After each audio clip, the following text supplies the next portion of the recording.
So first of all, thank you very much everyone for coming and practicing meditation. It is always good to practice in a group than practicing alone, because as we know, our minds are very cheeky mind. And it always finds excuses not to meditate. So when we come to meditate like this, our mind feels a little shy not to meditate. So we will meditate. So that's why it's quite good that David organized these meetings like this, and which again, if we can do it regularly, even much better. So we can come together and practice, and also sharing our difficulties of the practice. Now, following these notes, first, we have to understand that we are a psychological being.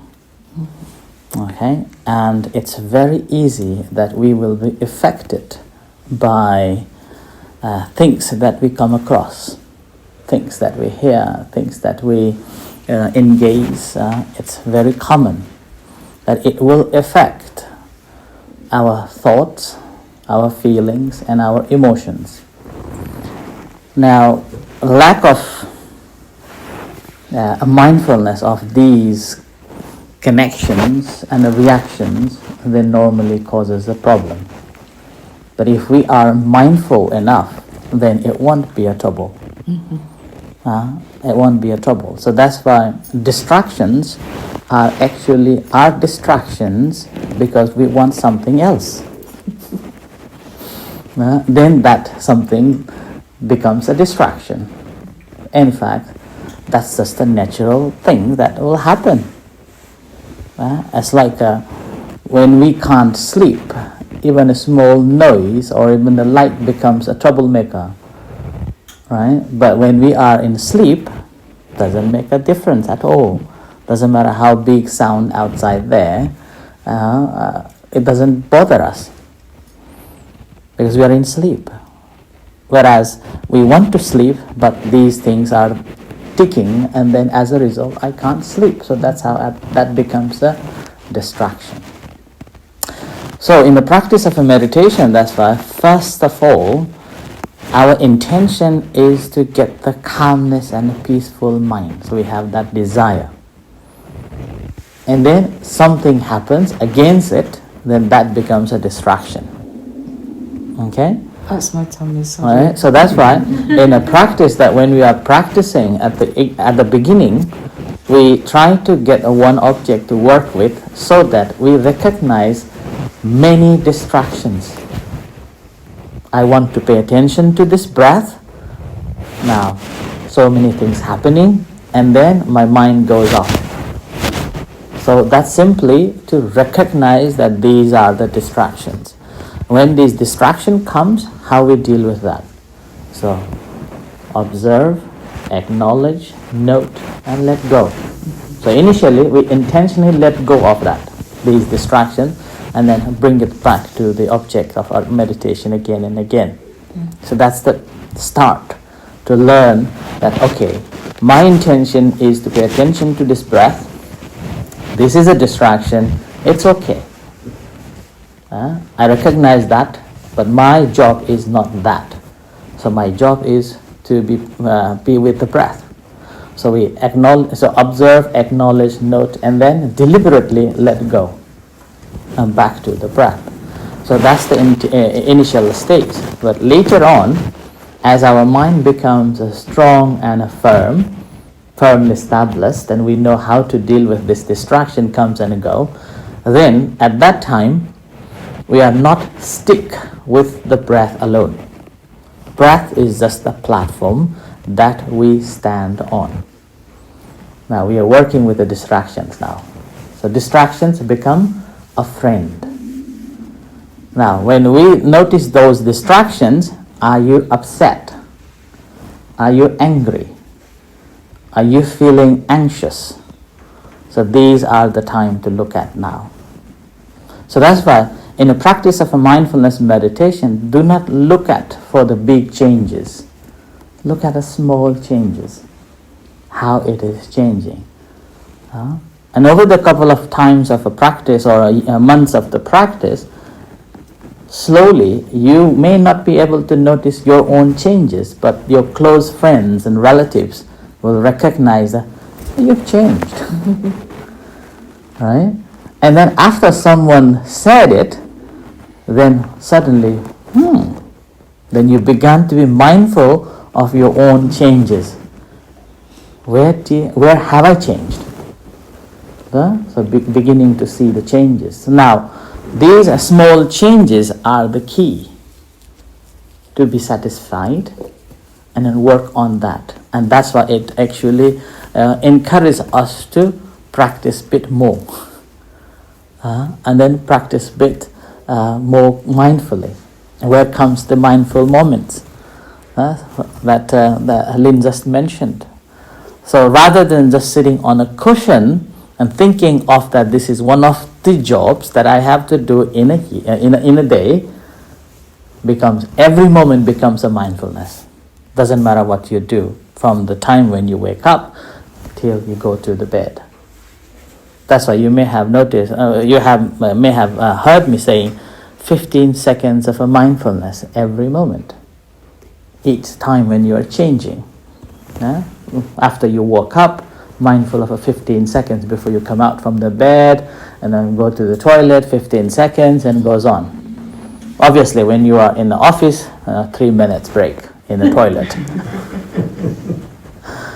So that's how we will be gradually developing more and more.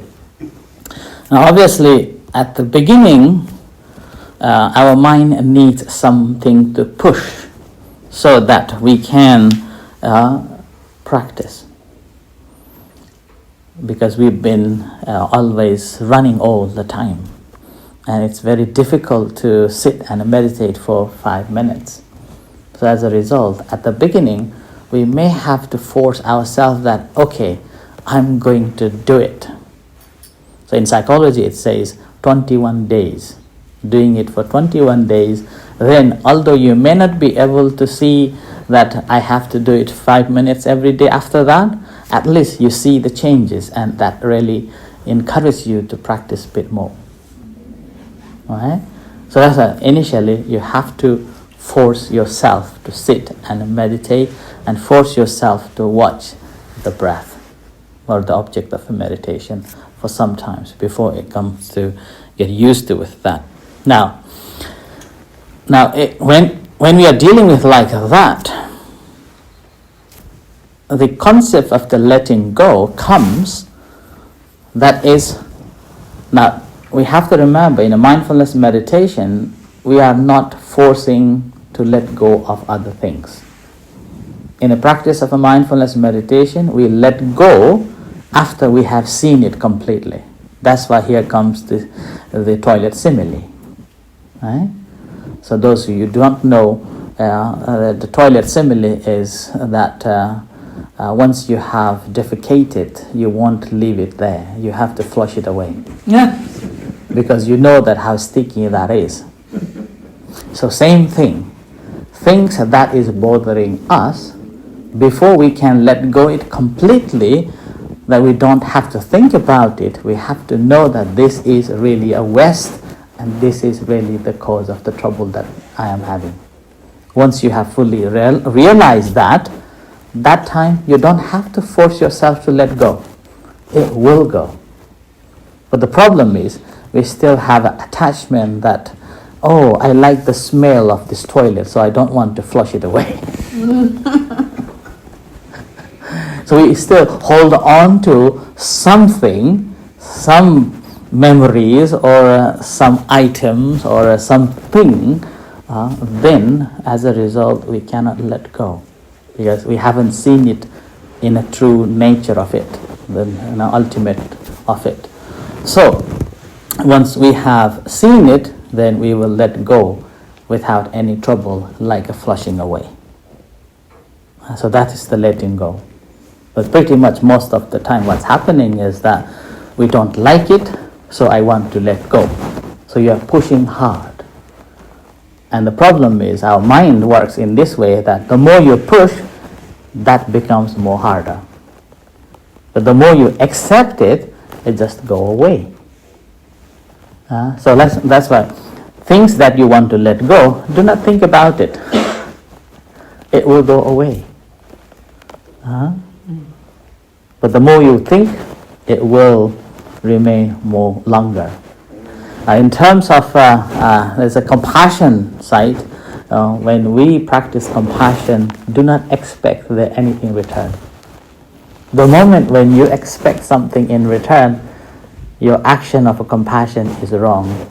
Like who is a little girl who from Swedish went to Gaza and captivated 2 or 3 times? Greta.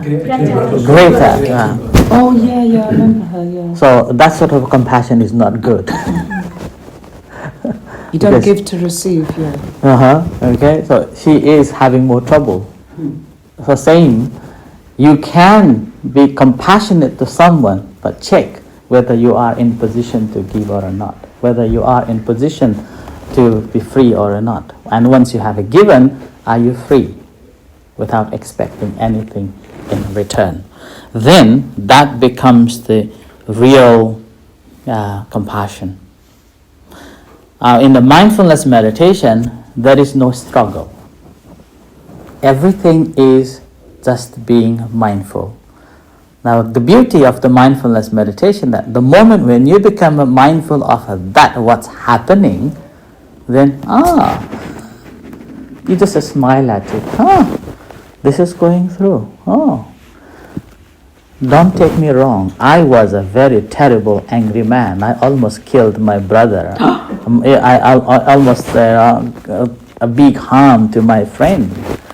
That angry I was.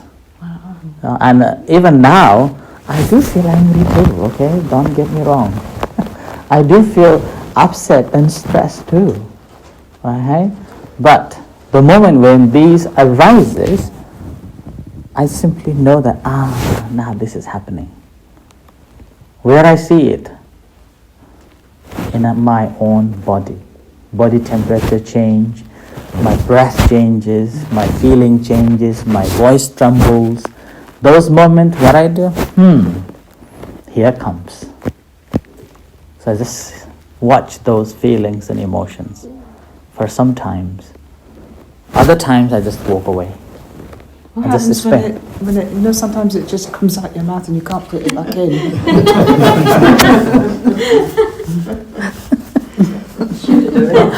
That's why we're practicing. Yes, so it comes with the practice, obviously. So like that. So that's why the practice actually helps us to recognize it much quicker. Much quicker, and not only quicker, we also able to see others' reactions to the situations, why they are reacting, what are the situation they are going through, and what they expect to have it from that reaction. We see that, and there again, as David also referred, compassion simply comes from our heart, without forcing, I have to be compassionate. No. If that's, I have to be compassionate, it's forcing. It's not a natural, it's not a genuine compassion. But if it's coming from, then, okay. Then there, rather than shouting or rather than feeling sorry for that, okay, where can I get some help to help that person? Like that. So that's fine. In these, I think if I covered all of whatever all these things here, the practice is, that's why the key, how to be mindful when things happens.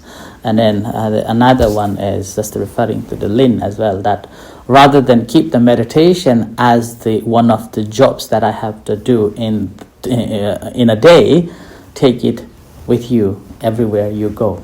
So I call it, do not keep the meditation on the cushion. Take cushion with you. Okay? And another one I just mentioned early on, that no one can make me angry without my permission. So this is another thing that we have to take on. Once we give a permission, then that things happens. So basically, notice small changes in you, and then think everything in a positive way. Nothing is wrong. Things happens, and we just need to be okay. These are the friends. So distractions becomes a friend that allows us to be more wiser, and then serve other people with a joy and happiness without expecting anything in return, and trust yourself. So be mindful. So that will be my reflection for you all to take away and practice. Okay?